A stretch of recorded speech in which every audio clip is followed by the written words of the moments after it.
Good morning, folks. Beautiful morning out here. Nice and cool. Today's finally the day. I think we're going to do our first batch of tomatoes for this year. So stick around. We'll get these things picked. We'll get them processed. It's going to be fun.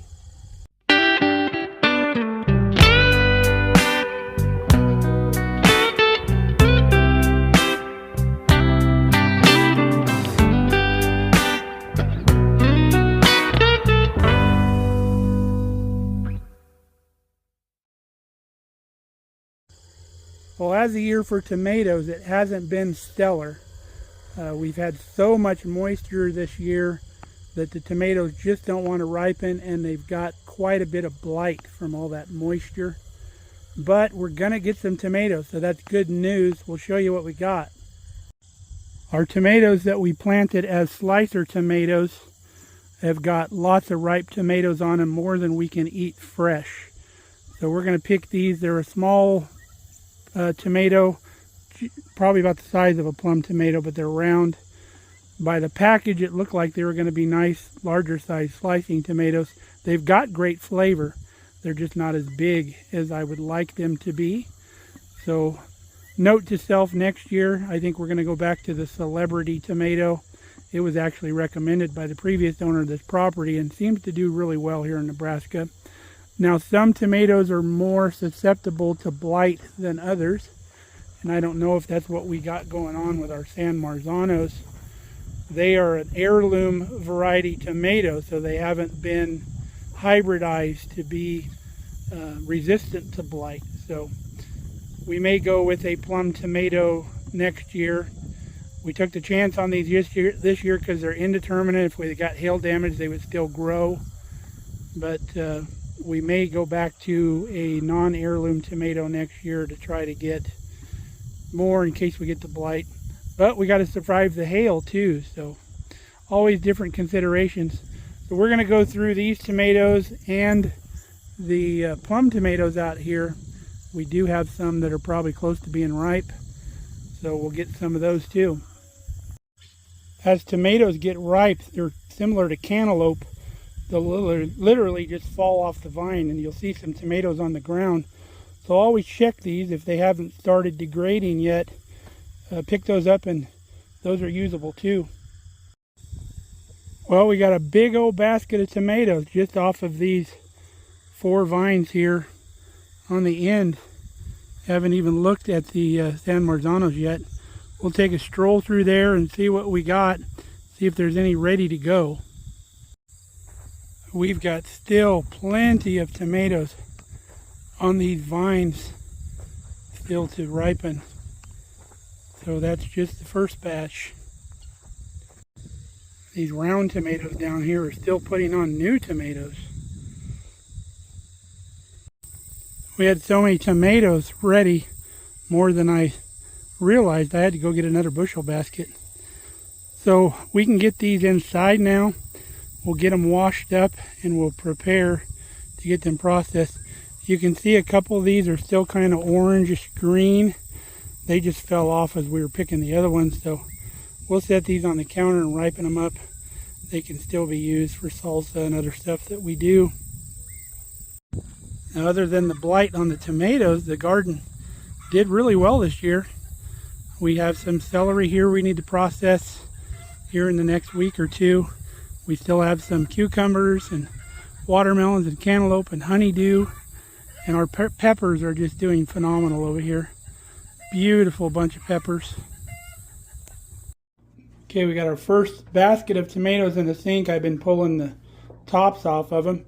And then I float them in water. And the nice thing about having the sink with the lower middle is anything that floats to the top, you can just let wash over this portion here.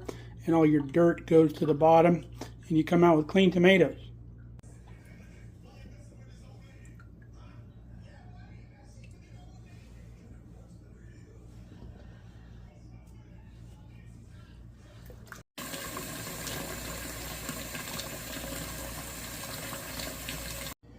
All right, we've got a pot of boiling water. We're getting started on the stove.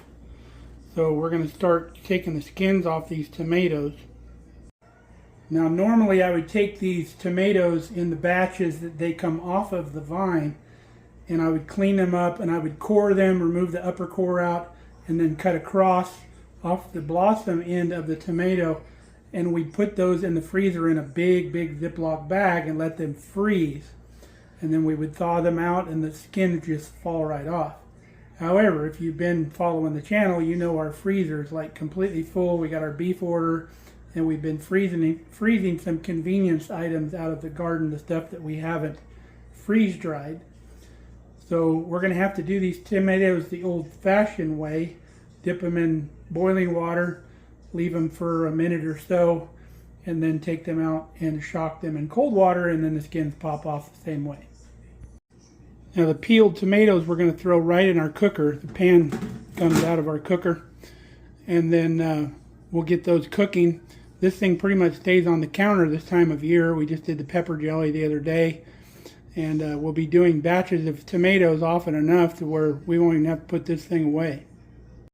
Okay, we got our workstation set up. We got our washed tomatoes. We got our boiling water. We got our cold water. We just use the tap water because our well water is really cold, and I just change it out every now and then. I don't want to waste all of our ice. Got a bucket for our skins and our cores, and then put all of our tomatoes in here. So let's show you one batch to show you how it works. All right, our water's boiling real good. We'll give you a run through here. I put my tomatoes on my spider here so I can lower them into the water without splashing. And you don't want to overload the pot to where it stops boiling. So we'll probably put like 8 of these tomatoes in there. And then we're going to let them soak for 1 minute. Okay, 1 minute is up. You'll be able to see how the skins are starting to crack. See the skins peeling off. If you don't see that, just leave them in for a little bit longer. And then we throw them in our cold water bath over here.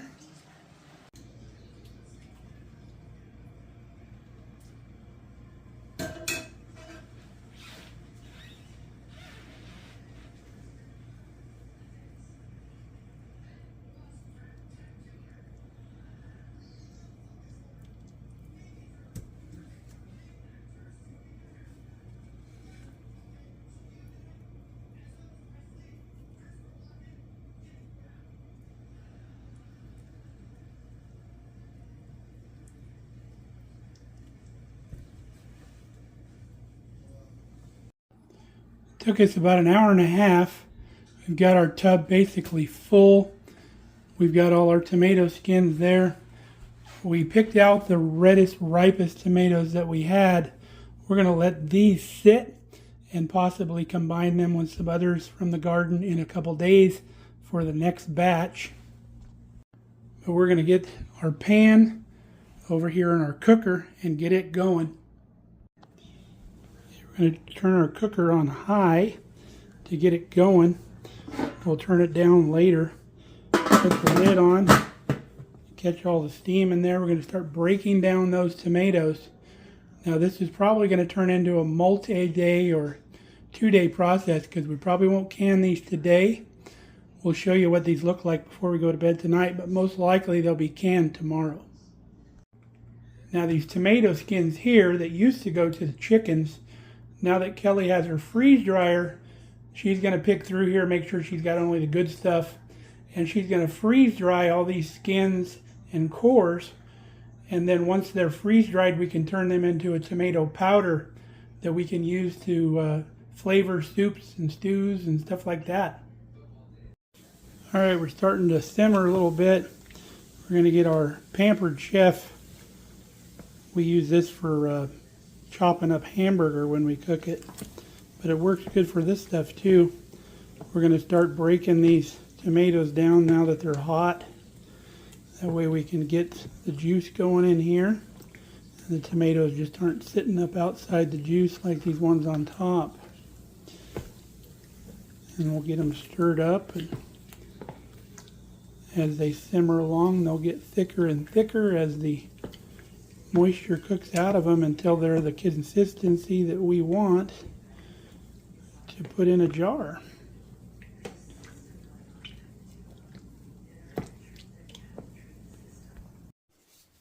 Our tomatoes have been cooking for about 3 hours now.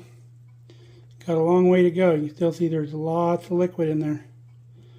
If we were to can these like they are right now, the tomatoes would float to the top of the jar, and then you'd have clear liquid on the bottom of the jar after it was canned.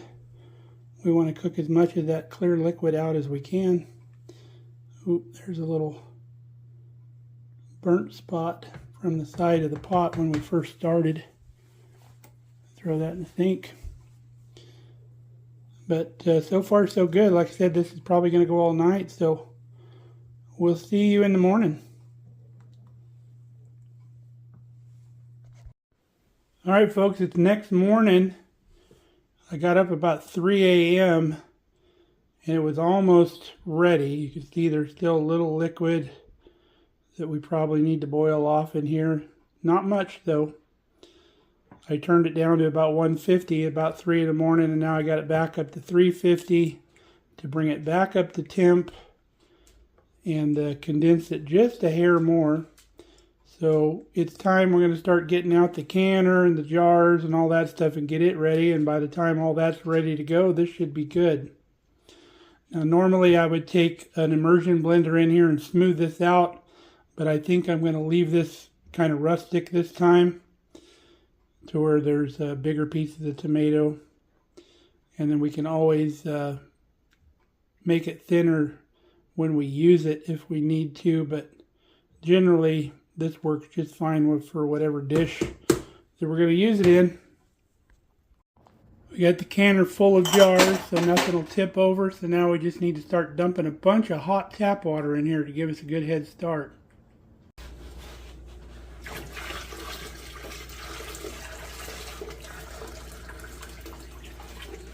We put our jars in here ahead of time. That way we know where the water level needs to be about 1 inch above the jars. And when we pull the jars out, we use our normal trick. We pull the jars out, dump that water in the sink, because we're putting a full jar back in and the water level will stay the same. This also re-sterilizes our jars once it comes to a boil. And then we put our lids in here too in a little colander right before we start canning to get those sterilized. So that way you don't have to have a separate pot of hot water or boiling water to top your kettle up or anything. It's all ready to go when you're ready to start.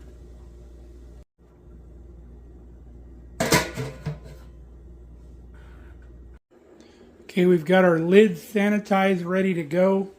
We have our little canning station over here ready. I've got a 1/2 teaspoon in our salt container and a 1/4 teaspoon in our citric acid container so we don't get those mixed up. So we're going to get ready to roll here.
Okay, we didn't have enough to fill one last jar, so I just put that in a bowl.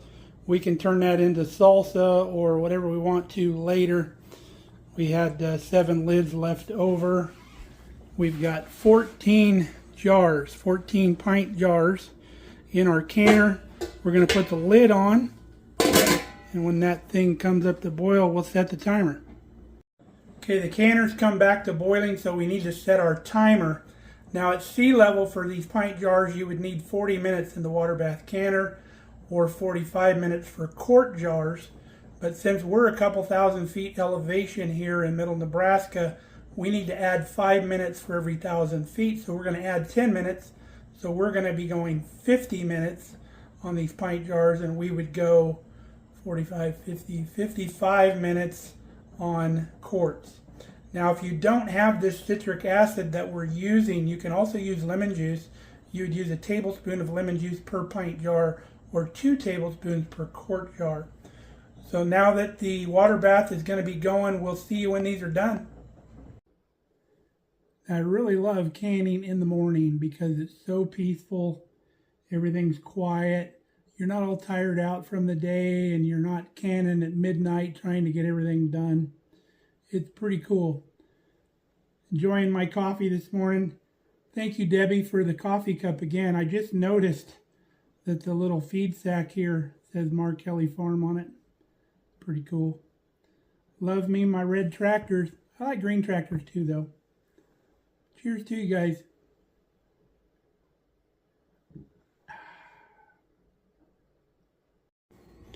All right, all of our tomato sauce is done. We've been hearing the familiar tink, tink, tink of our lid sealing. There's still a couple that need to go, but they'll seal as they cool.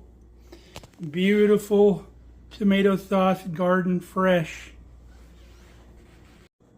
We're so happy to get our first batch of tomatoes done. We hope we get a few more and get all those tomatoes off the vine before we get any inclement weather. We don't need any freezes or anything like that, but the weather's been pretty weird the last part of summer, so you never know. Hope you enjoyed this video. Hope you come back and see us. Until next time, stay safe, stay healthy. We love you guys.